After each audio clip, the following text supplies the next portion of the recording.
Welcome. റഹ്മാനാണ്. Immunity video സീരീസിൽ ഈ video നമ്മൾ ഇമ്മ്യൂണോഗ്ലോബുലിൻസിനെ കുറിച്ചാണ് പറയാം. മറ്റൊരു പേര് ആന്റിബോഡീസ്. ഇപ്പോൾ നമുക്ക് പറയേണ്ടത് എന്താണ് ഇമ്മ്യൂണോഗ്ലോബുലിൻസ് എന്ന് പറയണം. അവിടെ സ്ട്രക്ചർ നമുക്ക് പറയാം. So we need to talk about the structure and വിവിധ ടൈപ്സ് ഓഫ് ഇമ്മ്യൂണോഗ്ലോബുലിൻ പറയണം. അവിടെ പ്രത്യേകതകൾ പറയണം. Then functions. ഇപ്പോൾ ടൈപ്പും ഫംഗ്ഷൻസ് ഒക്കെ നമുക്ക് അടുത്ത വീഡിയോയിലാണ് പറയാം. സോ ഇമ്മ്യൂണോഗ്ലോബുലിന്റെ മറ്റൊരു പേര് ആന്റിബോഡീസ് എന്ന് പറഞ്ഞു. അപ്പോൾ ആന്റി എന്ന് വെച്ചാൽ എഗെയിൻസ്റ്റ് എന്നാണ് അർത്ഥം. ആർക്കെതിരെയാണ്? ബോഡീസിന് എഗെയിൻസ്റ്റ് ആണ്. അപ്പോൾ എന്താണ് ഈ ബോഡീസ്? ബോഡീസ് നമുക്ക് പാത്തോജൻസ് ആകാം, പാത്തോജൻസ് ഓർ ആന്റിജൻ. ഇതിനെതിരെയുള്ള ബോഡിയാണ് ഇമ്മ്യൂണോഗ്ലോബുലിൻസ് ഓർ ആന്റിബോഡീസ്. സോ അപ്പോൾ ഇതുണ്ടെങ്കിൽ നമുക്ക് പാത്തോജൻസിനൊക്കെ എതിരെ പ്രൊട്ടക്ഷൻ ഓർ ഇമ്മ്യൂണിറ്റി കിട്ടും എന്നുള്ളതാണ്. ഇമ്മ്യൂണോഗ്ലോബുലിൻസ് എവിടെയാണ് കാണുക എന്ന് ചോദിച്ചു കഴിഞ്ഞാൽ ഇറ്റ്സ് ഇൻ ദ ബ്ലഡിലാണ്. ബ്ലഡിനകത്തുള്ള പ്ലാസ്മയിലാണ് നമുക്ക് ഇമ്മ്യൂണോഗ്ലോബുലിൻ കാണുക. അപ്പോൾ എന്താണ് പ്ലാസ്മ? സോ ഇത് ബ്ലഡ് എടുത്ത് നമ്മൾ സെൻട്രിഫ്യൂജ് ചെയ്ത് കഴിഞ്ഞാൽ ഇവിടെ നമുക്ക് ഫോംഡ് എലമെന്റ്സ് RBC WBC കിട്ടും. ബാക്കി ഇവിടെ 55% പ്ലാസ്മയാണ്. ആൻഡ് ഈ പ്ലാസ്മയിൽ നിന്ന് നമ്മൾ ഫൈബ്രിനോജൻ പോലുള്ള ക്ലോട്ടിംഗ് ഫാക്ടേഴ്സ് ഒക്കെ മാറ്റിയാൽ നമുക്ക് കിട്ടുന്നതാണ് സിറം എന്ന് പറയുന്നത്. ആൻഡ് ഈ സിറത്തിനകത്ത് വിവിധ തരത്തിലുള്ള പ്രോട്ടീൻസ് ഉണ്ട്. ഏറ്റവും കൂടുതൽ ഉള്ള പ്രോട്ടീൻ ആൽബുമിൻ എന്ന് പറയുന്ന പ്രോട്ടീൻ ആണ് ഏറ്റവും കൂടുതലുള്ളത് നമുക്കറിയാം. പിന്നെ ഉള്ളതാണ് ഗ്ലോബുലിൻസ്. ഗ്ലോബുലിൻസിനകത്ത് ആൽഫ ഉണ്ട്, ബീറ്റ ഉണ്ട്, ദെൻ ഗാമ. ഇതിൽ ഈ ഗാമയിൽ വരുന്നതാണ് നമ്മൾ ഈ പറയുന്ന ഇമ്മ്യൂണോഗ്ലോബുലിൻസ് എന്ന് പറയുന്ന സംഭവം. അപ്പൊ ഇത് പ്ലാസ്മയിലുള്ള പ്രോട്ടീൻ ആണെന്ന് മനസ്സിലായി. അപ്പൊ പ്ലാസ്മ പ്രോട്ടീൻ എന്ന് നമുക്ക് വിളിക്കാം. വെറും പ്രോട്ടീൻ അല്ല, ഇറ്റ്സ് എ ഗ്ലൈക്കോപ്രോട്ടീൻ ആണ്. ഗ്ലൈക്കോപ്രോട്ടീൻ എന്ന് പറഞ്ഞാൽ എന്താണ്? ഗ്ലൈക്കോപ്രോട്ടീൻ എന്ന് പറഞ്ഞാൽ പ്രോട്ടീനും ഉണ്ട്, അതിനകത്ത് സം കാർബോഹൈഡ്രേറ്റും ഉണ്ട്. പ്രോട്ടീൻ 95% പ്രോട്ടീനാണ്, ബാക്കി 5% നമ്മുടെ കാർബോഹൈഡ്രേറ്റ്. കാർബോഹൈഡ്രേറ്റ് ഉള്ളത് ഒലിഗോസാക്കാറൈഡ്സ് ആണ്. ഒലിഗോസാക്കാറൈഡ്സ് ആണ് ഇതിനകത്ത് 5%. So immunoglobulins are specialised glycoproteins produced against incoming pathogens and antigen. അപ്പൊ ഇത് ആരാണ് ഉണ്ടാക്കുന്നത് എന്ന് ചോദിച്ചു കഴിഞ്ഞാൽ ഫോംഡ് എലമെന്റ്സിൽ നമ്മൾ പറഞ്ഞു RBC WBC ഒക്കെ ഉണ്ട്. WBCയിലെ ലിംഫോസൈറ്റ്സ്. സോ WBC ആണ്. WBCയിലെ തന്നെ ലിംഫോസൈറ്റ്സ് ആണ്. ലിംഫോസൈറ്റ്സ് തന്നെ പല തരമുണ്ട്. ലിംഫോസൈറ്റ്സിലുള്ള ബി ലിംഫോസൈറ്റ്സ് ആണ് ഇത് ഉണ്ടാക്കുക. വെറും ബി ലിംഫോസൈറ്റ്സ് അല്ല, ആക്ടിവേറ്റഡ് ബി ലിംഫോസൈറ്റ്സ് അല്ലെങ്കിൽ അവയ്ക്ക് മറ്റൊരു പേര് പ്ലാസ്മ സെൽസ് ആണ് ഇത് ഉണ്ടാക്കുക. Plasma cells are nothing but B lymphocyte. So ഇത് എപ്പോഴാണ് ഉണ്ടാക്കുക? ഇത് ഏതെങ്കിലും ഒരു പ്രത്യേക ആന്റിജൻ വന്ന് ഇതിനെ സ്റ്റിമുലേറ്റ് ചെയ്യണം അല്ലെങ്കിൽ ആക്ടിവേറ്റ് ചെയ്യുമ്പോഴാണ് ഇത് ഉണ്ടാക്കുന്നത്. സോ ശരീരത്തിൽ ഏതെങ്കിലും ഒരു പ്രത്യേക ആന്റിജൻ എത്തിയാൽ അതിനെതിരെ പ്ലാസ്മ സെൽസ് ഉണ്ടാക്കുന്ന സവിശേഷ ഗ്ലൈക്കോപ്രോട്ടീൻ ആണ് നമ്മുടെ ഗാമ ഇമ്മ്യൂണോഗ്ലോബുലിൻസ് എന്ന് പറയുന്നത്. അപ്പൊ ഇത് 5 തരമുണ്ട് എന്ന് നമ്മൾ പുറകെ പറയും. പക്ഷെ ഇവിടെ ബേസിക് സ്ട്രക്ചർ എന്ന് പറയുന്നത് എല്ലാം ഉണ്ടാക്കിയിരിക്കുന്ന ബേസിക് സ്ട്രക്ചറിനെ നമ്മൾ മോണോമർ എന്നാണ് വിളിക്കുക. സോ ഒരു മോണോമർ വെച്ചിട്ടാണ് ഇത് ഉണ്ടാക്കിയിരിക്കുന്നത്. ആൻഡ് ഈ മോണോമറിന് ധാരാളം സവിശേഷതകൾ, പ്രത്യേകതകളൊക്കെ ഉണ്ട്. സോ അപ്പൊ നമ്മൾ ആദ്യം പറയാ general characteristics of this monomer ആണ് നമ്മൾ ആദ്യം പഠിക്കുക. അപ്പൊ നമുക്ക് ഗ്ലൈക്കോപ്രോട്ടീനിലെ പ്രോട്ടീൻ ഭാഗം പറഞ്ഞാൽ ഇവിടെ സ്ട്രക്ചർ ഒരു വൈ ഷേപ്ഡ് സ്ട്രക്ചർ ആണ്. ഞാൻ വരയ്ക്കാം ഒന്ന്. വൈ ഷേപ്ഡ് സ്ട്രക്ചർ എന്ന് പറഞ്ഞാൽ ഏകദേശം വൈ പോലെ ഇരിക്കും. ഇംഗ്ലീഷ് അക്ഷരമാലയിലെ വൈ.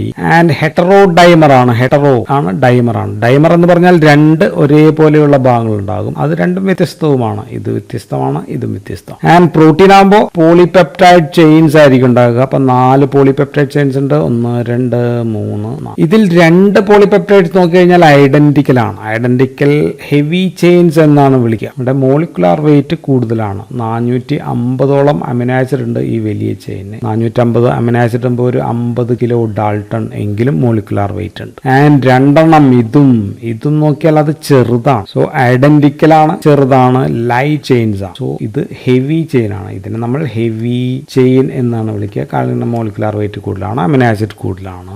ഇത് ലൈറ്റ് ചെയിൻ ആണ്. ഇതിനകത്ത് ഒരു 214 അമിനോ ആസിഡ് ഉള്ളൂ. ഇവിടെ ഒരു 450 എന്നാണ് നമ്മൾ എഴുതിയത്. 214 അമിനോ ആസിഡ് അറൗണ്ട് ആണ് പറയുന്നത്. അത്രയുള്ള പോളിപെപ്റ്റൈഡ് ചെയിൻ ആണ്. അപ്പൊ ഇതിന് ഏകദേശം നേരെ പകുതി നമുക്കൊരു 25K മോളിക്കുലാർ വെയിറ്റ് ഡാൾട്ടൺ നമുക്ക് പറയാം. സോ ഇത് ആണ് heavy chain, identical heavy chain. And ഈ ഐഡന്റിക്കൽ ഹെവി ചെയിൻ വെച്ചിട്ടാണ് നമ്മൾ പിന്നീട് ഇതിനെ ക്ലാസിഫൈ ചെയ്യുക. 5 തരം ഉണ്ടെന്ന് പറയും. അപ്പോൾ 2 ഹെവി ചെയിൻ എന്ന് പറയുമ്പോൾ H2 എന്ന് നമുക്ക് എഴുതാം. 2 ലൈറ്റ് ചെയിൻ H2L2. സോ ഇതാണ് ഒരു മോണോമർ എന്ന് പറയുന്നത്. Monomer unit. ഇമ്മ്യൂണോഗ്ലോബുലിൻ പെപ്റ്റൈഡ് ആണ്. പെപ്റ്റൈഡ് ആകുമ്പോൾ അതിനൊരു അമിനോ എൻഡും വേണം, ഒരു കാർബോക്സി എൻഡ് വേണം. ഇവിടെയാണ് അതിന്റെ അമിനോ എൻഡ്. ഇത് ഹെവി ചെയിൻ ആണെങ്കിൽ ഇവിടെ അമിനോ എൻഡ് ഉണ്ട്. രണ്ടാമത്തെ ഹെവി ചെയിൻ ഇവിടെ അമിനോ എൻഡ്. ഇത് ലൈറ്റ് ചെയിന്റെ ഇവിടെ അമിനോ എൻഡ്. ഇത് ഈ ലൈറ്റ് ചെയിന്റെ അമിനോ എൻഡ്. ഇപ്പൊ കാർബോക്സി എൻഡ് ലൈറ്റ് ചെയിന്റെ ഇവിടെ ആയിരിക്കും. ഇവിടെ ഇതിന്റെ ഹെവി ചെയിന്റെ ആണെങ്കിൽ COH കാർബോക്സി ടെർമിനൽ എന്ന് പറയുന്നത് ഇവിടെ ആയിരിക്കും. സോ ഇതിന്റെ ഫംഗ്ഷൻ ഒന്ന് പാത്തോജൻ ഐഡന്റിഫിക്കേഷൻ ആണ്. പാത്തോജൻ ഐഡന്റിഫൈ ഐഡന്റിഫൈ ചെയ്ത പാത്തോജനെ കൊല്ലണം, എഫക്ടർ ഫംഗ്ഷൻ വേണം, ആന്റിജനെ നശിപ്പിക്കണം അല്ലെങ്കിൽ ന്യൂട്രലൈസ് ചെയ്യണം എന്നുള്ളതാണ്. ഈ പാത്തോജൻസ് 100 കണക്കിനുണ്ട്. ഓരോ പാത്തോജൻസും വ്യത്യസ്തമാണ്. ഓരോ വ്യത്യസ്തമായിട്ടുള്ള പാത്തോജനെയും ഐഡന്റിഫൈ ചെയ്യാനായിട്ട് അപ്പോൾ ഇതിന് വ്യത്യസ്തമായിട്ടുള്ള ഏരിയാസ് ഉണ്ടായിരിക്കണം. സോ ആന്റിജൻ ഒട്ടിച്ചേരുന്ന സ്ഥലം അല്ലെങ്കിൽ ആന്റിജൻ ബൈൻഡിങ് സൈറ്റ് അത് ഓരോ ആന്റിബോഡിക്കും അപ്പോൾ വ്യത്യസ്തമായിട്ടിരിക്കണം. ഇങ്ങനെ വ്യത്യസ്തമായ ആന്റിജന് ബൈൻഡ് ചെയ്യാൻ ഓരോ ആന്റിബോഡിയിലും വ്യത്യസ്തമായിട്ടുള്ള ഒരു ഭാഗമുണ്ട്. ഈ ഭാഗമാണ് വേരിയബിൾ റീജിയൻ എന്ന് പറയുന്നത്. ആൻഡ് വേരിയബിൾ റീജിയൻ ഇവിടെയാണ്, അമിനോ എൻഡിലാണ്. ആദ്യത്തെ 100:110 ഇതിന്റെ ആണെങ്കിൽ 100:110 ഇവിടം വരെയുള്ള ഭാഗം, ഇതിന്റെ ആണെങ്കിൽ ഇവിടെയുള്ള ഭാഗം. സോ ഇവിടെയും അത് തന്നെയാണ്. ഇവിടെ ഈ ഭാഗം ആണ് variable region. So this is the variable region, അല്ലെങ്കിൽ നമ്മൾ നേരത്തെ പറഞ്ഞത് antigen binding site. Antigen binding site ആണ്. സോ വേരിയബിൾ ആയിട്ടുള്ള ഭാഗം ഹെവി ചെയിൻ ഉണ്ട്, ലൈറ്റ് ചെയിൻ ഉണ്ട്. ഈ ഹെവി ചെയിന്റെ വേരിയബിൾ ആയിട്ടുള്ള ഭാഗത്തെ നമുക്ക് വേരിയബിൾ ഹെവി VH ഇവിടെയുണ്ട്, സെയിം VH ഇവിടെയും ഉണ്ട്. ആൻഡ് അപ്പൊ ലൈറ്റ് ചെയിന്റെ വേരിയബിൾ ആയിട്ടുള്ള ഭാഗത്തെ അപ്പോൾ വേരിയബിൾ ആണ്, ലൈറ്റ് ചെയിൻ ആണ്, വേരിയബിൾ ആണ്, light chain VL variable light chain എന്ന് നമുക്ക് വിളിക്കാം. സോ അമിനോ ടെർമിനൽ ഭാഗത്തെ ആദ്യ ഭാഗമാണ് വേരിയബിൾ റീജിയൻ. അപ്പൊ ഇത്രയേ ഉള്ളൂ ഈ വേരിയബിൾ റീജിയൻ. ഇവിടുന്ന് മുകളിലേക്കുള്ള ഭാഗമാണ് വേരിയബിൾ റീജിയൻ. സോ ഇടതുവശത്തുണ്ട്, വലതുവശത്തുമുണ്ട്, രണ്ട് സ്ഥലത്തും ഒരേപോലുള്ള വേരിയബിൾ റീജിയൻ ആണ് ഉണ്ടാവുക. സോ ഇവിടെ ഒരു പ്രത്യേക ആന്റിജൻ മാത്രമാണ് ബൈൻഡ് ചെയ്യുക. ആൻഡ് അപ്പോൾ ഈ ഭാഗം വീണ്ടും നമ്മൾ ഒന്ന് പരിശോധിച്ച് കഴിഞ്ഞാൽ ഇവിടെ ഹൈപ്പർ വേരിയബിൾ റീജിയൻസ് അല്ലെങ്കിൽ നമുക്കവയെ കോംപ്ലിമെന്റാരിറ്റി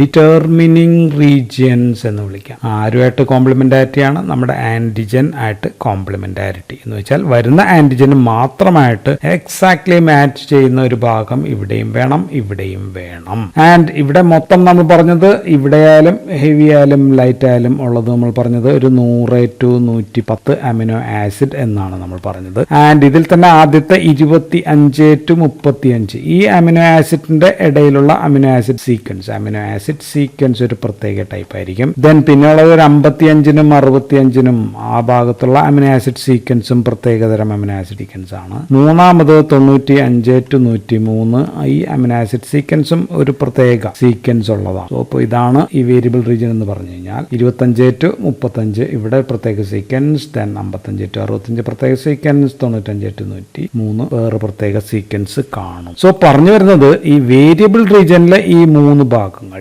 hyper variable or complementarity determining region. So അപ്പോൾ ഇവിടെ വരയ്ക്കുകയാണെങ്കിൽ ഇവിടെ ഒരു കോംപ്ലിമെന്റാരിറ്റി ഇവിടെയുണ്ട്, ഇവിടെയും അതേപോലെ ഉണ്ട്, ഇവിടെയും ഉണ്ട് അതേപോലെ, ഇവിടെയും ഉണ്ട് അതേപോലെ. സോ ഇതുമൂലം ഒരു പ്രത്യേക ആന്റിജന് മാത്രമേ ഒരു പ്രത്യേക ആന്റിബോഡിയിൽ വന്ന് ഒട്ടിച്ചേരാനോ റെക്കഗ്നൈസ് ചെയ്യാനോ പറ്റൂ എന്നുള്ളതാണ്. So this part is highly specific. അതുകൊണ്ട് ആന്റിബോഡീസ് ആർ ഹൈലി സ്പെസിഫിക് എന്ന് നമുക്ക് പറയാം. സോ ഹൈലി സ്പെസിഫിക് ആന്റിബോഡീസ് എന്നാണ് നമ്മൾ വിളിക്കുക. ആൻഡ് ഇങ്ങനെ ഇടതും വലതും ഒരേപോലുള്ള, ഇവിടുത്തെ പോലെ തന്നെ ആയിരിക്കും ഇവിടെയും, ഇവിടുത്തെ പോലെ തന്നെ ആയിരിക്കും ഇവിടെയും. So monomer has 2 antigen binding site. ഇത് ഒരു ആന്റിജൻ ബൈൻഡിങ് സൈറ്റ് ആണ്, ആന്റിജൻ ബൈൻഡിങ് സൈറ്റ് നമ്പർ 1. ഇത് ആന്റിജൻ ബൈൻഡിങ് സൈറ്റ് നമ്പർ 2. അപ്പൊ ഇതിനെ നമ്മൾക്ക് വിളിക്കുക വാലൻസി, 2 വാലൻസി. അപ്പൊ ഒരു മോണോമറിനെ വാലൻസി എന്ന് നമ്മൾ കെമിസ്ട്രി പറയുന്നത് തന്നെ, വാലൻസി 2 എന്ന് വെച്ചാൽ 2 ആന്റിജൻ വന്ന് വിളിക്കാം. അല്ലെങ്കിൽ ബൈവാലന്റ് ആണ്. ഒരേ സമയം ലൈറ്റ് ചെയിനും ഹെവി ചെയിനും ചേർന്ന ബൈൻഡിങ് സൈറ്റ് ആണ്. ആന്റിജൻ വന്ന് പിടിക്കുന്നത് ഇവിടെ ആയിരിക്കും, ഇതിനിടയിലായിരിക്കും വന്ന് പിടിക്കുക. ആൻഡ് ഈ ഇന്ററാക്ഷൻ എന്ന് പറയുന്നത് നോൺ കോവാലന്റ് ആണ്. നോൺ കോവാലന്റ് ഇന്ററാക്ഷൻ ആണ്. അതായത് നമ്മുടെ ionic forces, van der Waals forces, hydrogen bonds ഇങ്ങനെയൊക്കെ വഴിയായിരിക്കും ഇന്ററാക്ട് ചെയ്യുക. So this is the pathogen or antigen recognising site of antibody. ഇനി ഈ ഹെവി ചെയിൻ ഭാഗം മാത്രം നമ്മൾ നോക്കിക്കഴിഞ്ഞാൽ ഇതാണ് ഹെവി ചെയിൻ ഭാഗം. ഒരു 450 അമിനോ ആസിഡ് ഉള്ളതാണ് സംഭവം. ആൻഡ് ഇതിന്റെ ആദ്യത്തെ ഈ ഭാഗം, ഇത്രയുള്ള ഭാഗത്താണ് നമ്മൾ ആദ്യം പറഞ്ഞത് variable, hyper variable or complementarity determining regions ഉണ്ട് എന്ന് നമ്മൾ പറഞ്ഞു. ഇത്രയും ഭാഗം ഹൈപ്പർ വേരിയബിൾ റീജിയൻ ആണ്. ആൻഡ് ഇത് കഴിഞ്ഞിട്ട് പിന്നെ വരുന്ന 100-110 അമിനോ ആസിഡ്, 100-110 അമിനോ ആസിഡ് ഉള്ള ഭാഗത്തെ നമ്മൾ വിളിക്കുക CH1 ഡൊമൈൻ അല്ലെങ്കിൽ CH1 റീജിയൻ എന്നാണ് പറയുക. പിന്നെ ഇവിടെ ഒരു CH2 റീജിയൻ ഉണ്ട്, പിന്നെ ഒരു CH3 റീജിയൻ ഉണ്ട്, CH3 ഇങ്ങനെ 3 ഡൊമൈൻസ് നമുക്ക് കാണാം. സോ അപ്പോൾ സാധാരണ ഇത് വേരിയബിൾ റീജിയൻ ആണ്, വേരിയബിൾ ഹെവി ചെയിൻ റീജിയൻ ആണ്. ദെൻ CH1 ഉണ്ട്, CH2 ഉണ്ട്, CH3 ഉണ്ട്, ചിലതിൽ CH4 നമുക്ക് കാണാം, CH4 ഉള്ള റീജിയൻസ് ഉണ്ട്. സോ ഈ ഹെവി ചെയിന്റെ ഈ ഭാഗങ്ങൾ പല ആന്റിബോഡീസിലും വ്യത്യസ്തമാണ്. പക്ഷെ ഒരു 5 തരം ബേസിക് അമിനോ ആസിഡ് സീക്വൻസ് ആയിരിക്കും ഇവിടെ ഉണ്ടാകുക. സോ ഇത്രയും ഭാഗത്ത് 5 തരമേ ബേസിക് അമിനോ ആസിഡ് സീക്വൻസ് ഉള്ളൂ. സോ അതുകൊണ്ട് ഈ ഭാഗത്തെ നമ്മൾ നമ്മൾ കോൺസ്റ്റന്റ് റീജിയൻ എന്നാണ് വിളിക്കുക. കോൺസ്റ്റന്റ് റീജിയൻ കമ്പാരിറ്റീവ്ലി ഇത്രയും വേരിയബിലിറ്റി ഇല്ല, അതുകൊണ്ട് constant region of heavy chain. Heavy ചെയിന്റെ കോൺസ്റ്റന്റ് റീജിയൻ ആണ്. സോ C ഫോർ കോൺസ്റ്റന്റ് ആണ്, H ഫോർ ഹെവി ചെയിൻ ആണ്. സോ ഇവിടുന്ന് ഇവിടം വരെ 5 തരം ബേസിക് അമിനോ ആസിഡ് സീക്വൻസ് ഉണ്ടെന്ന് നമ്മൾ പറഞ്ഞു. സോ ഇത് വെച്ചിട്ടാണ് നമ്മൾ ഇമ്മ്യൂണോഗ്ലോബുലിൻസിനെ നമ്മൾ ക്ലാസിഫൈ ചെയ്യുന്നത്. കോൺസ്റ്റന്റ് റീജിയൻ ഒരേപോലെ എല്ലാം ഗാമയാണെങ്കിൽ നമ്മൾ അവയെ ഇമ്മ്യൂണോഗ്ലോബുലിൻ G എന്നായിരിക്കും വിളിക്കുക. എല്ലാം ആൽഫ ആണെന്ന് വിചാരിച്ചു, ആൽഫ ആണെങ്കിൽ ആൽഫ ഇമ്മ്യൂണോഗ്ലോബുലിൻ അല്ലെങ്കിൽ ഇമ്മ്യൂണോഗ്ലോബുലിൻ A എന്നായിരിക്കും നമ്മൾ വിളിക്കുക. ആൻഡ് ഇതെല്ലാം മ്യൂ ടൈപ്പ് ആണെങ്കിൽ നമ്മൾ അതിനെ ഇമ്മ്യൂണോഗ്ലോബുലിൻ M എന്ന് വിളിക്കും.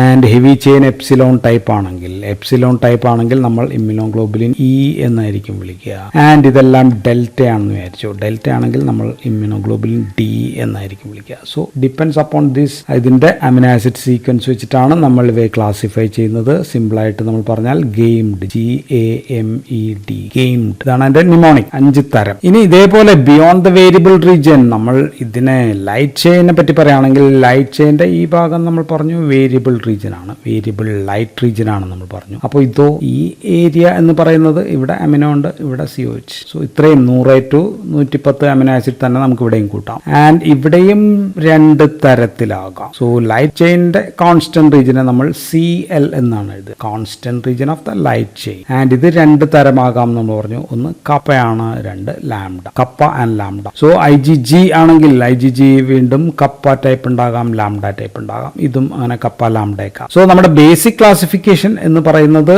നമ്മളുടെ IgG ഒക്കെയാണ്. ദെൻ സബ് ക്ലാസിഫിക്കേഷൻ വേണമെങ്കിൽ കപ്പ ലാംഡ എന്ന് നമ്മൾ പറയാം. ആൻഡ് ഇതിൽ തന്നെ കപ്പയാണ് കൂടുതൽ. കപ്പ മനുഷ്യനിൽ 60% കപ്പയാണ്, ലാംഡ ഉള്ളത് 40%. ഇനി നമ്മൾ ഓർത്തിരിക്കേണ്ടത് ഈ ഹെവി ചെയിൻ എങ്ങനെയാണോ അതേപോലെ തന്നെ ആയിരിക്കും, ഐഡന്റിക്കൽ ആയിരിക്കും ഈ ഹെവി. ഈ ലൈറ്റ് ചെയിൻ എങ്ങനെയാണോ അതേപോലെ തന്നെ ആയിരിക്കും. സപ്പോസ് ഇത് ഇമ്മ്യൂണോഗ്ലോബുലിൻ G ആണ് എന്ന് കരുതിയാൽ ഇതിന്റെയും രണ്ടും ഒന്ന് തന്നെ ആയിരിക്കും. ഇനി വ്യത്യാസം വരാവുന്നത് ഇവിടെയാണ്. ഇവിടെ വ്യത്യാസം വന്നു കഴിഞ്ഞാൽ that depends upon antigen. Antigen ഏതാണ് എന്നനുസരിച്ച് ഇത് വേറെ ടൈപ്പ് വരികയാണെങ്കിൽ ഒരു ആന്റിജന് ഇതും സെയിം ആയിരിക്കും, മറ്റൊരു ആന്റിജന് അതും സെയിം ആയിരിക്കും. ഇപ്പോൾ ഇങ്ങനെ വരികയാണെങ്കിൽ ഇത് വേറെ ആന്റിജൻ ഉള്ളതാണെങ്കിൽ ഇതും അതിന്റെ സെയിം ആയിരിക്കും, ഇതും അതിന്റെ സെയിം ആയിരിക്കും. പക്ഷെ ഇതും തമ്മിൽ വ്യത്യാസം ഉണ്ടായിരിക്കും എന്നുള്ളതാണ്. So depends upon antigen this hyper variable region can change, പക്ഷെ ഇത് വിൽ ബി സെയിം ആയി. ഇനി വീണ്ടും നമ്മൾ ഹെവി ചെയിനിലേക്കാണ്. ഈ ഹെവി ചെയിൻ ഒന്നുകൂടി വരച്ചു കഴിഞ്ഞാൽ ഈ CH1 ഇതാണ് നമ്മൾ പറഞ്ഞത് CH1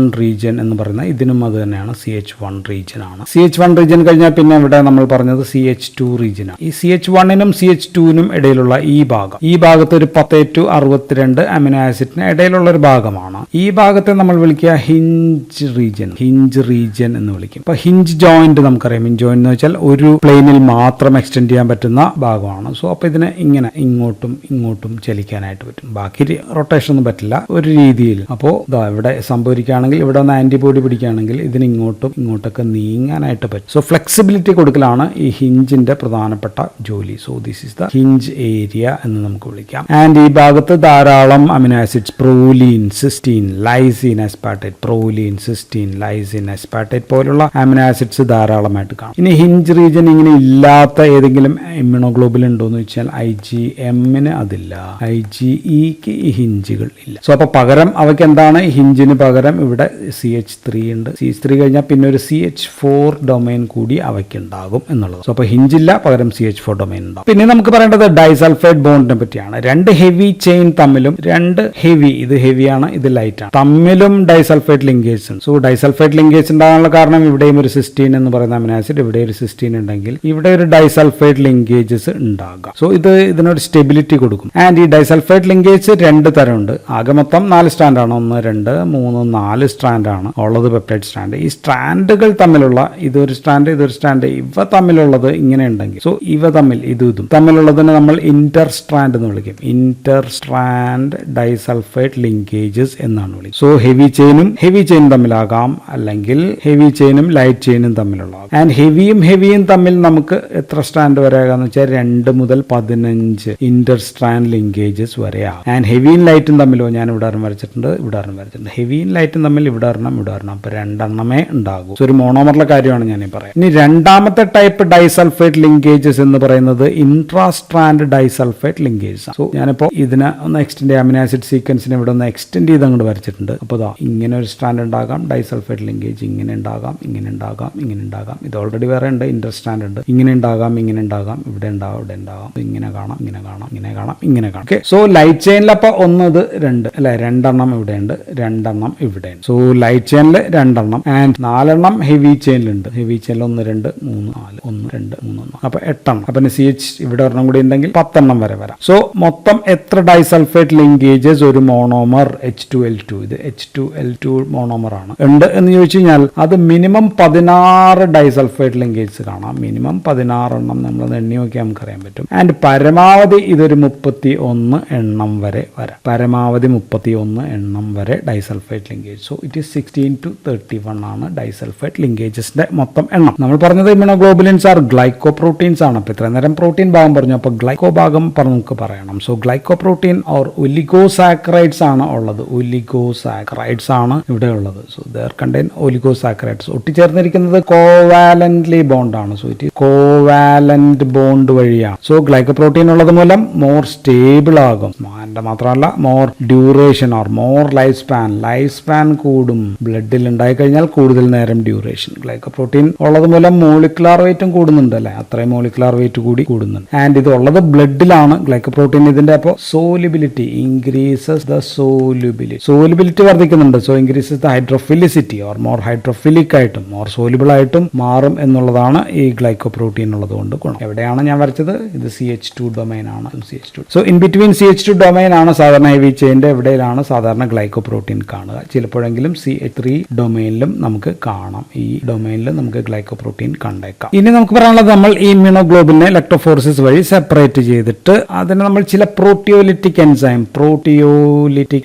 ഉപയോഗിച്ചിട്ട് ഇതിനെ ക്ലീവ് ചെയ്യാമെന്ന് വിചാരിക്കും. അപ്പോൾ നമുക്ക് എന്തെല്ലാം കിട്ടും നോക്കിയാൽ 3 തരം പ്രോട്ടിയോലിറ്റിക് എൻസൈംസ് ആണ് നമ്മൾ ഉപയോഗിക്കുക. 3 തരം പ്രോട്ടിയോലിറ്റിക് എൻസൈംസ് ഉപയോഗിച്ച് കഴിഞ്ഞാൽ 3 തരം പ്രോഡക്റ്റ് ആണ്. എവിടെ വെച്ചിട്ടാണ് ഈ പോളിപെപ്റ്റൈഡ് ചെയിൻ ആണല്ലോ, അതിനെവിടെ വെച്ചിട്ട് ക്ലീവ് ചെയ്യുന്നു അനുസരിച്ചിരിക്കും. സപ്പോസ് നമ്മൾ എടുത്തത് പപ്പായൻ ആണ്. പപ്പായൻ എന്ന് പറയുമ്പോൾ നമ്മുടെ പപ്പായ ചെടിയിലൊക്കെ ഉള്ള സാധനമാണ്, മനുഷ്യ ശരീരത്തിലില്ല. സോ ഇതൊരു സിസ്റ്റീൻ പ്രോട്ടീസ് ആണ്. സോ അപ്പോൾ ഇത് അതിനകത്ത് കിട്ടി കഴിഞ്ഞാൽ ഇത് ക്ലീവ് ചെയ്യുക ഈ ഡൈസൾഫൈഡ് ബോണ്ടിന്റെ തൊട്ട് മുകളിൽ വെച്ചിട്ട് ഇവിടം വെച്ചിട്ടാണ് ഇതങ്ങ് ക്ലീവ് ചെയ്യുക. ഇവിടം വെച്ചിട്ട് ക്ലീവ് ചെയ്ത് കഴിഞ്ഞാൽ ഇങ്ങനെ ഒരു ഭാഗം കിട്ടും, ഇങ്ങനെ ഒരു ഭാഗം കിട്ടും, പിന്നെ ഇങ്ങനെ ഒരു ഭാഗമായിരിക്കും നമുക്ക് കിട്ടുക. ഓക്കെ, സോ ഇതിനെ നമ്മൾ ഫാബ് എന്നാണ് വിളിക്കുക. ഫാബ്. അപ്പോൾ ഒരു ഫാബ് കിട്ടി, രണ്ടാമത്തെ ഫാബ് കിട്ടി, മൂന്നാമത്തെ ഭാഗം നമ്മൾ FC എന്നാണ് വിളിക്കുക. സോ ഫാബ് എന്ന് വെച്ച് കഴിഞ്ഞാൽ ബിഫോർ ആന്റിജൻ ബൈൻഡിങ് ഡൊമൈൻ ഉള്ള ഭാഗമാണ്. Fraction of antigen binding area അതാണ്. Fragments of antigen binding region എന്ന് വിളിക്കാം. സോ ഫാബ് ആണത്. ആൻഡ് FC എന്ന് വെച്ചാൽ ഫ്രാക്ഷൻ ക്രിസ്റ്റലൈസബിൾ. ആൻഡ് ഇത് ഹെവി മാത്രമേ ഉള്ളൂ. ആൻഡ് ഇതിനകത്ത് ഹെവി ഉണ്ട്, ലൈറ്റും ഉള്ള ഭാഗമാണ് നമുക്ക്. ഇപ്പൊ ഇത് നമുക്കറിയാം ഏകദേശം ഇതിന് മാത്രം ഒരു 25K ഉണ്ട്, ഇതിനും 25K ഉണ്ടെങ്കിൽ ഇതൊരു 50K ഉണ്ട്, ഇത് ഒരു 50K ഉണ്ട്, ആൻഡ് ഇത് ഒരു 50K ഉള്ള. ആൻഡ് ഇതിന് ആന്റിബോഡി ആയിട്ട് ഒട്ടിച്ചേരാൻ പറ്റില്ല. കാരണം ഇതും ഉണ്ടെങ്കിലാണ് ആന്റിബോഡിക്ക് ഇവിടെയും ഒരേപോലെ വന്നു. ഇത് മാത്രം ഉള്ളെങ്കിൽ ആന്റിബോഡിക്ക് വന്ന് പിടിക്കാൻ പറ്റില്ല. സോ പപ്പായൻ വെച്ചിട്ട് ക്ലീവ് ചെയ്ത് കഴിഞ്ഞാൽ നമുക്ക് 2 ഫാബും കിട്ടും, ഒരു FC നമുക്ക് കിട്ടും. ഇതിന് ആന്റിബോഡി ആയിട്ട് ബൈൻഡ് ചെയ്യാൻ പറ്റില്ല. 3നും ഒരു 50K വീതമായിരിക്കും മോളിക്കുലാർ വെയിറ്റ് ഉണ്ടാവുക. ഇനി നമ്മൾ ക്ലീവ് ചെയ്യാൻ ഉപയോഗിക്കുന്നത് പെപ്സിൻ എന്ന് പറയുന്ന സംഭവമാണ്. പെപ്സിൻ എന്ന് പറയുന്ന പ്രോട്ടിയോലിറ്റിക് എൻസൈം നമ്മൾ ഉപയോഗിച്ചാൽ, പെപ്സിൻ നമ്മുടെ ശരീരത്തിലുള്ളതാണ്, എൻഡോജിനസ് ആയിട്ടുള്ള സാധനമാണ്. ഇത് ക്ലീവ് ചെയ്ത് ഉപയോഗിച്ച് കഴിഞ്ഞാൽ ഇത് കട്ട് ചെയ്യുന്നത് ഇവിടെ വെച്ചിട്ടാണ്, ഈ ഡൈസൾഫൈഡ് ബോണ്ടിന്റെ അടിയിൽ വെച്ചിട്ടാണ് ഇത് ക്ലീവ് ചെയ്യുക. അരോമാറ്റിക് അമിനോ ആസിഡ് ബോണ്ട് ആണല്ലോ ഇത് ബ്രേക്ക് ചെയ്യുക. സോ അപ്പൊ നമുക്ക് കിട്ടുന്നത് ഈ ഭാഗം ഇങ്ങനെ തന്നെ കിട്ടും. അപ്പൊ ഈ ഭാഗത്തിൽ എന്തുണ്ട്? AB ആന്റിജൻ ബൈൻഡിങ് റീജിയൻ 2 എണ്ണം ഉണ്ട്. അപ്പൊ AB 2 എണ്ണം ഉണ്ട്. അത് ഫ്രാക്ഷൻ ആണ്. ആ ഫ്രാക്ഷൻ 2 നമുക്ക് കിട്ടും. പ്ലസ് നമുക്ക് കിട്ടുന്നത് FC ഭാഗമാണ് കിട്ടുക. FC തന്നെ ഇവിടെ വെച്ചൊക്കെ കട്ട് ചെയ്തിട്ട് FCയുടെ ഫ്രാഗ്മെന്റ്സ് ആണ്. മൾട്ടിപ്പിൾ ഫ്രാഗ്മെന്റ്സ് ഓഫ് FC നമുക്ക് കിട്ടും. സോ FABയുടെ പ്രത്യേകത എന്താ? ഈ FABയുടെ പ്രത്യേകത ഇവിടെ ആന്റിജൻ ബൈൻഡിങ് സൈറ്റ് ഇവിടെയുണ്ട്, കോംപ്ലിമെന്റാരിറ്റി ബൈൻഡിങ് റീജിയൻ എല്ലാം ഇൻടാക്ട് ആണ്. സോ ഇതിനപ്പോൾ ആന്റിജനുമായിട്ട് ഒട്ടിച്ചേരാനായിട്ടുള്ള കഴിവുണ്ട് എന്നുള്ളതാണ്. സോ പെപ്സിൻ വെച്ച് കട്ട് ചെയ്ത് കഴിഞ്ഞാൽ നമുക്ക് ആന്റിജനായിട്ട് ബൈൻഡ് ചെയ്യാവുന്ന നമുക്ക് FAB2 എന്ന് പറയുന്ന സംഭവമായിരിക്കും കിട്ടും. ഇത് 50K ആണ്, ഇത് 50K ആണ്. അപ്പോൾ ഏകദേശം രണ്ടും കൂടി ചേർത്ത് കഴിഞ്ഞാൽ ഇത് FAB2 എത്ര ഉണ്ടാകും? ഒരു 100 to 110K എങ്കിലും കാണും. സോ ഇത് മൾട്ടിപ്പിൾ ഫ്രാഗ്മെന്റ്സ് ആണ്, കുറവായിരിക്കും മോളിക്കുലാർ. ഇനി വേറെ സംഭവം ഉണ്ട്, അതിന്റെ നമ്മുടെ പേര് മെർകാപ്റ്റോ എത്തനോൾ ആണ്. മെർകാപ്റ്റോ എത്തനോൾ വെച്ച് ക്ലീവ് ചെയ്ത് കഴിഞ്ഞാൽ നമുക്ക് ഇതൊരു ഭാഗമായിട്ട് കിട്ടും, ഇത് വേറൊരു ഭാഗമായിട്ട് കിട്ടും, ആൻഡ് ഈ ഹെവി ചെയിൻ ഒരു ഭാഗമായിട്ടും ഈ ഹെവി ചെയിൻ വേറൊരു ഭാഗമായിട്ടും കിട്ടിക്കഴിഞ്ഞാൽ നമുക്ക് 4 നമുക്ക് ഇങ്ങനെ കിട്ടും. ഇതൊരെണ്ണം കിട്ടും, ഇത് വേറെ കിട്ടും, ഇത് വേറെ കിട്ടും, ആൻഡ് ഇത് വേറെ കിട്ടും. ഇങ്ങനെ 4 ഫ്രാഗ്മെന്റ്സ് ആയിരിക്കും നമ്മൾ മെർകാപ്റ്റോ എത്തനോൾ വെച്ചിട്ട് ക്ലീവ് ചെയ്ത് കഴിഞ്ഞാൽ കിട്ടുക. ഈ ഫാബ് റീജിയൻ എന്ന് പറയുന്ന ഭാഗത്ത് 2 റീജിയൻസ് ഉണ്ട്. ഒന്ന് ഒന്ന് ഈ വേരിയബിൾ ആയിട്ടുള്ള ഭാഗം, ഇത് വേരിയബിൾ, ഇത് ഹെവിയുടെ വേരിയബിൾ, ഇത് ലൈറ്റിന്റെ വേരിയബിൾ. സോ ഈ ഭാഗത്തെ നമ്മൾ FV എന്നാണ് വിളിക്കുക, ഫ്രാക്ഷൻ ഓഫ് വേരിയബിൾ റീജിയൻ എന്ന് നമുക്ക് വിളിക്കാം. ആൻഡ് ഈ ഭാഗം കോൺസ്റ്റന്റ് റീജിയൻ ആണ്, കോൺസ്റ്റന്റ് റീജിയൻ, അതിനെ നമുക്ക് FB എന്നും വിളിക്കാറുണ്ട്. നമുക്കത് വലിയ ഇമ്പോർട്ടന്റ് ഒന്നുമല്ല. ആൻഡ് ഇവിടെയാണ് നമ്മുടെ ആന്റിജൻ വന്ന് ഒട്ടിച്ചേരുന്ന സ്ഥലം അല്ലെ, complementarity determine region of the variable region ഇവിടെയാണ് ആന്റിജൻ. സോ ഈ ഭാഗത്തെ നമ്മൾ വിളിക്കുക പാരാടോപ്പ് എന്നാണ്. പാരാടോപ്പ് കേട്ടേക്കാം, പാരാടോപ്പ് ഓഫ് ഇമ്മ്യൂണോഗ്ലോബുലിൻ എന്ന് പറയുന്നത് ഇതാണ്. ആൻഡ് ഇവിടെ വന്ന് പിടിക്കുന്ന ആന്റിജൻ അല്ലെ, ആന്റിജന്റെ ഭാഗം ഏത് ഭാഗമാണോ ഇവിടെ വന്ന് പിടിക്കുന്നത് അതിന് ആ ഭാഗത്തെ നമ്മൾ എപ്പിറ്റോപ്പ് എന്നാണ് വിളിക്കുക. എപ്പിറ്റോപ്പ് ഓഫ് ആന്റിജൻ, ആന്റിജന്റെ എപ്പിറ്റോപ്പ് വന്ന് പിടിക്കുന്നത് ഇമ്മ്യൂണോഗ്ലോബുലിന്റെ പാരാടോപ്പിലാണ്. അപ്പോൾ ഒരു മോണോമെറിക് ഇമ്മ്യൂണോഗ്ലോബുലിനിൽ 2 പാരാടോപ്പ് ഉണ്ട് അല്ലെ, ഇവിടെ ഒരു പാരാടോപ്പ് ഉണ്ട്, ഇവിടെ ഒരു പാരാടോപ്പ്, 2 പാരാടോപ്പ് ഉണ്ട്. ഒരേ തരത്തിലുള്ള സെയിം, ഇതും സെയിം ആണെങ്കിൽ ഇവിടെ വന്ന് പിടിക്കാം. 2 ആന്റിജൻ എപ്പിറ്റോപ്പിന് ഇവിടെ ബൈൻഡ് ചെയ്യാൻ പറ്റും. സോ ഇതാണ് antigen recognition site. So variable region has antigen recognition site. അപ്പോൾ ആന്റിജൻ ബൈൻഡിങ് സൈറ്റ് നമ്മൾ പറഞ്ഞു ഇവിടെ വന്നാണ് പിടിക്കുക, ഇതാണ് എങ്കിൽ ഇവിടെ വന്ന് ആന്റിജൻ ബൈൻഡിങ് സൈറ്റ്. അപ്പോൾ അത് മാത്രം പോരല്ലോ, ആന്റിജൻ ബൈൻഡ് ചെയ്ത് കഴിഞ്ഞാൽ പിന്നെ എഫക്ട് കിട്ടണമല്ലോ. അപ്പോൾ എഫക്ടർ ഭാഗം ഏതാണെന്ന് ചോദിച്ചാൽ അത് ഈ ഭാഗം, താഴെയുള്ള ഹെവി ചെയിനിന്റെ ഭാഗമാണ്, കോൺസ്റ്റന്റ് റീജിയൻ ആണ് ഈ എഫക്ടർ ഭാഗം. സോ അപ്പോൾ ഇതിന്റെ ആക്ഷൻസ് എന്തായിരിക്കും? ഇത് പോയി എവിടെ പോയി പിടിക്കണം, ഇത്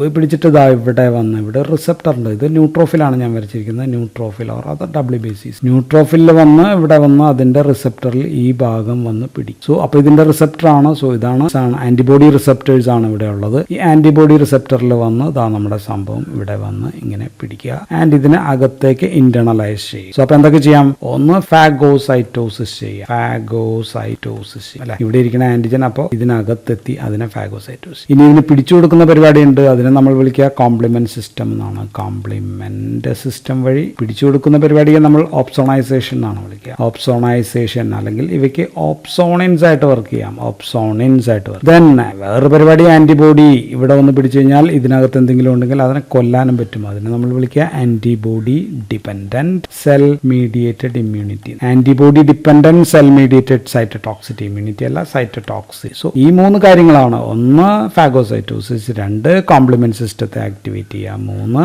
ആന്റിബോഡി ഡിപെൻഡന്റ് സൈറ്റോടോക്സിക്. സോ ഇത്രയും കാര്യങ്ങളായിരിക്കും ചെയ്യുക. സോ ബ്ലഡിലെ ആന്റിജനിലെ വേരിയബിൾ റീജിയൻ വഴി റെക്കഗ്നൈസ് ചെയ്ത് കോൺസ്റ്റന്റ് റീജിയൻ വഴി ആക്ഷൻ ഉണ്ടാക്കുക. സോ അപ്പോൾ ഇനി നമുക്ക് പറയേണ്ടത് ഇത് എത്ര തരമുണ്ട്, ഓരോന്നിന്റെയും പ്രത്യേകതകൾ എന്തെല്ലാം എന്നുള്ളത് നമുക്ക് അടുത്ത വീഡിയോയിൽ പറയാം. So that's all in this video. Thank you for watching.